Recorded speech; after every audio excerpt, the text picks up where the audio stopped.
يقول الله عز وجل: واضرب لهم هؤلاء الكفرة، هؤلاء الفجرة، هؤلاء المجرمون، أضرب لهم مثلا خلا فيما مضى في قصة الرجلين، سواء كانا توأمين أو أخوين أو صديقين أو صاحبين، العبرة ليست بأسمائهما ولا أنسابهما ولا أماكن تواجدهما، وإنما العبرة في أفعالهما. العبرة ليست بذوات الأشخاص، إنما العبرة بالعمل الذي يخلده الشخص بعدما يموت. ليست العبرة في لونك وشكلك وهندامك، إنما العبرة فيما حملت به أيامك. ما المرء إلا أيام. رحم الله فلان كان وكان وكان وكان، هذه قيمته. لعن الله فلان كان وكان وكان وكان، شكله، لونه، عمره، طوله، عرضه، لا فائدة في ذلك. واضرب لهم مثلا رجلين. لماذا قال رجلين؟ لأن أحدهما رجل بمعنى الكلمة والثاني ليس برجل، لكنه لما أضيف إلى الرجل كان من باب إضافة الشيء إلى الشيء، فيأخذ أحدهما اسم الأقوى والأعظم، كأن تقول القمران والمراد بهما الشمس والقمر، وأن تقول الأسودان والمراد بهما التمر والماء. التمر أسود والماء لا لون له فأضيف له في السواد. القمران أضيفت الشمس إلى القمر وقيل القمران وأبهمت الشمس في القمر. واضرب لهم مثل الرجلين، لأن القرآن لا يطلق اسم رجل إلا على من فيه صفات الرجولة. فلما كان أحدهما رجل دخل الآخر معه بالصحبة.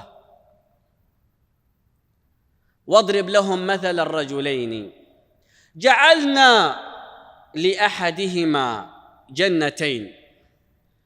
اسمع وانظر إلى فعل الله عز وجل بكافر. جعلنا لأحدهما، للكافر، جنتين من أعناب وحففناهما بنخل وجعلنا بينهما زرعا، كلتا الجنتين آتت أكلها ولم تظلم منه شيئا وفجرنا خلالهما نهرا وكان له ثمر.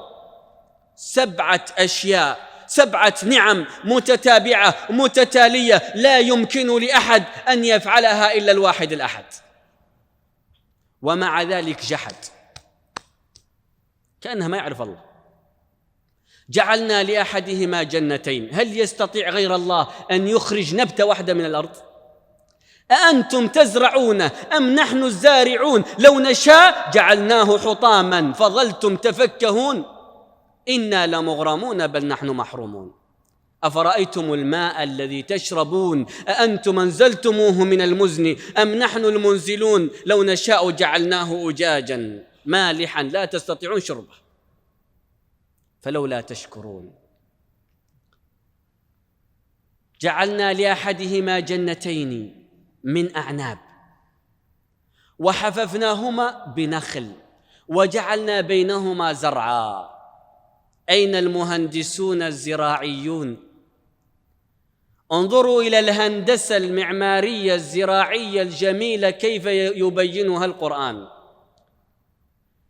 جنتين من أعناب حفت بالنخل وجعل الوسط الزرع. لماذا؟ لأن النخل أطول وأثقل وأقوى، فكان النخل كالجدار كالسد، حففناهما بنخل. ومن ذلك قول الله عز وجل: وترى الملائكة حافين حول العرش. فحفت الجنتان بالنخل لأنه أقوى وأصلب وأثبت.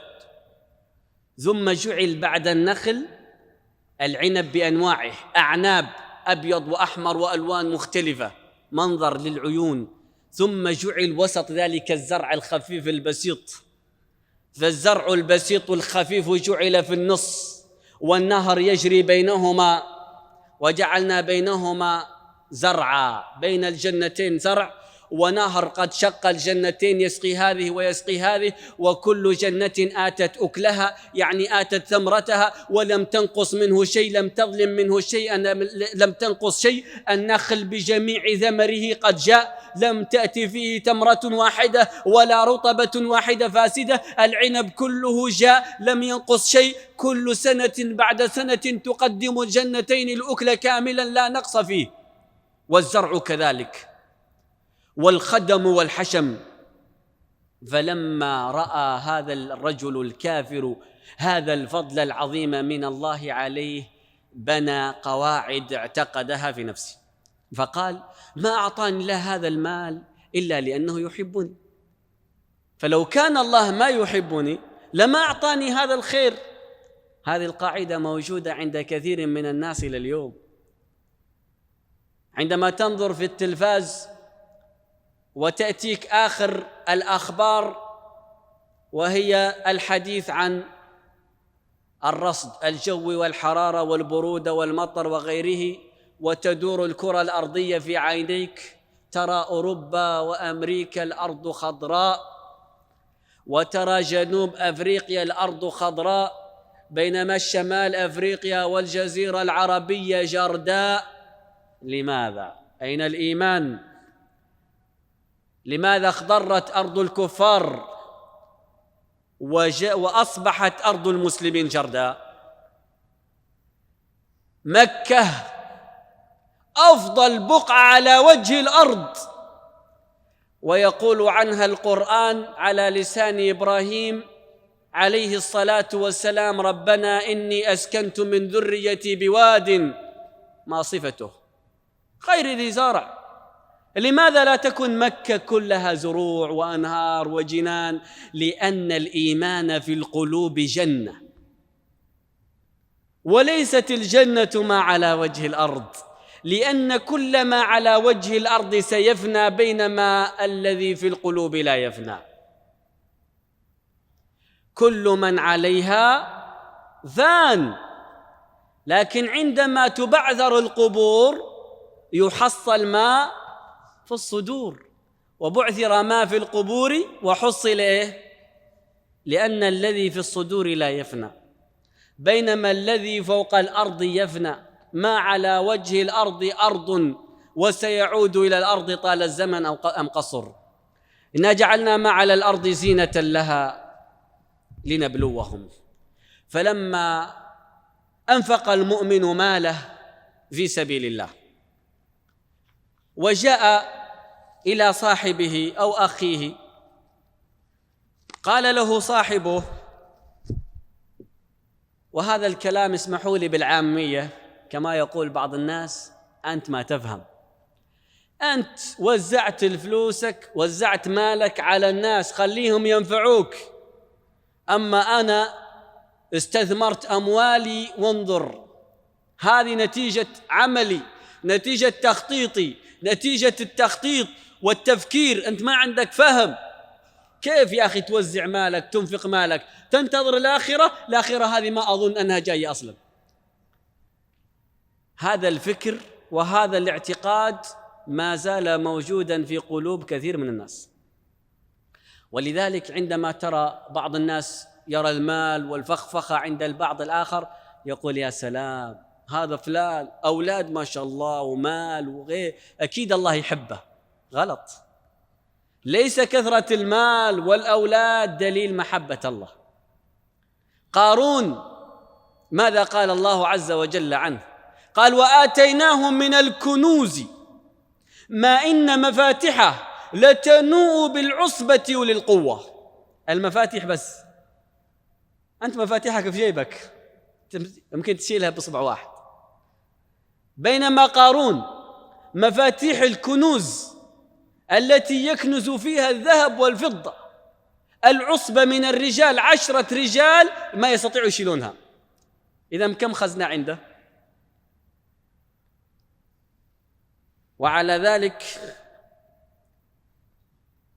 يعلم علم اليقين أن الله عز وجل يهب الدنيا لمن يحب ومن لا يحب. فإذا كنت فقيراً فاعلم أن الله ابتلاك بالفقر ليعلم هل تصبر أو لا تصبر، وإذا كنت غنياً فاعلم أن الله ابتلاك بالغنى ليعلم هل تشكر أم لا تشكر. وقد ضرب الله لنا مثلاً للفقير الصابر في القرآن كهذا الذي عندنا قصته، وللغني الشاكر في القرآن كقصة سليمان عندما نظر فيما أعطاه الله قال: هذا من فضل ربي ليبلوني أشكر أم أكفر. هل شكر سليمان؟ بلى، شكر سليمان. فماذا قال الله له بعد الشكر؟ قال: هذا عطاؤنا فامنن أو امسك بغير حساب.